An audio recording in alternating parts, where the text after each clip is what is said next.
In this video, we will discuss the method of multipliers to find the solution of Lagrange's linear partial differential equation. To solve the Lagrange's linear partial differential equation, first we try the method of grouping. If we are not able to find the solution by using method of groupings, then we come to method of multipliers. In this process, we consider the auxiliary equations dx by p equal to dy by q equal dz by r. Now we choose L, M and R multipliers of equation 1. Then each ratio of equation 1 equal to L dx plus M dy plus N dz equal to LP plus MQ plus NR. That means if we consider L as the multiplier of equation 1, that means we multiply numerator and denominator of fraction 1 with L. That means we get L dx and LP. If we consider M is the multiplier for second fraction, we multiply numerator and denominator with M. That means we get M dy MQ.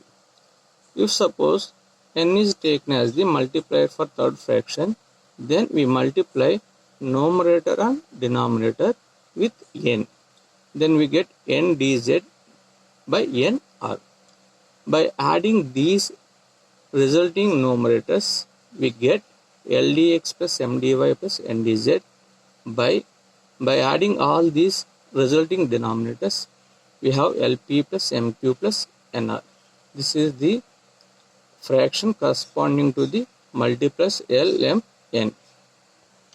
Now we discuss how to choose the multipliers L, M, and that means for what purpose we choose L, M, N. The first purpose is to choose the multipliers L, M, N so that the denominator of second equation, that means LP plus MQ plus NR equal to 0. Then the equation 2 becomes each ratio of 1 equal to L dx plus M dy plus N dz by this denominator equal to 0. By cross multiplying, we have L dx plus M dy plus N dz equal to 0.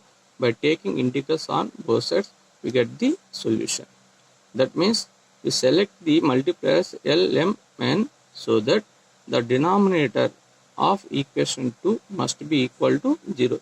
This is one purpose.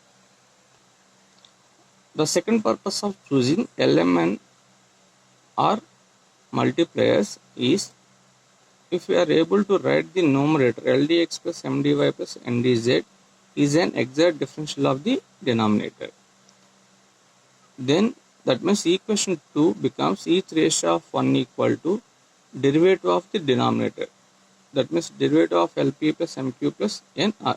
That means in equation 2, we can write the denominator as the derivative, we can write the numerator as the derivative of the denominator. That means we select the multipliers L, M, N so that the numerator can be written as exact derivative of the denominator. In that case, we can select L, M, N.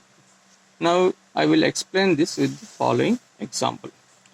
Suppose we select after selecting multipliers, then we get each ratio of 1 equal to 2x dx plus 2y dy plus 2z dz by x square plus y square plus z square. That means in the resulting fraction, we can write the numerator 2x dx plus 2y dy as the derivative of the denominator. That means the derivative of the denominator means derivative of x square equal to 2x dx, derivative of y square is 2y dy, derivative of z square is equal to 2z dz. That means we can write the numerator as derivative of the denominator, derivative of x square plus y square plus z square by x square plus y square plus z square.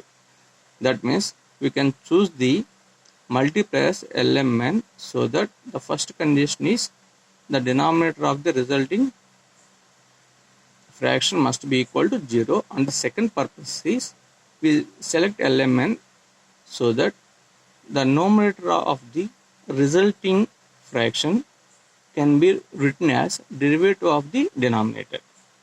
That is the two purposes. For the two purposes, we can choose L, M, N as multipliers. Note, we can choose the multipliers L, M, N may be functions of x, y, z or constants or combinations of both. That means the LMN may be the variables x, y, z or constants or both.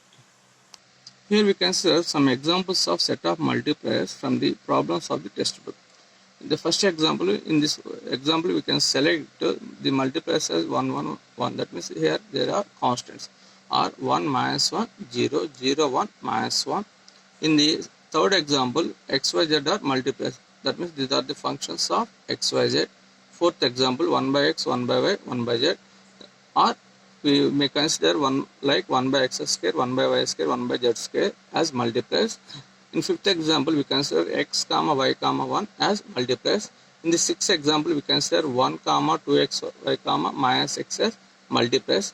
That means we consider x comma the variables x comma y and also constants as multipliers. In some examples, we consider LMN or multipliers. In some problems, we consider x comma minus y comma 0 or multipliers, and these are the some examples. By seeing these examples, we have some idea how to consider the multipliers. That means how we consider the multipliers. For that purpose, I show you the examples.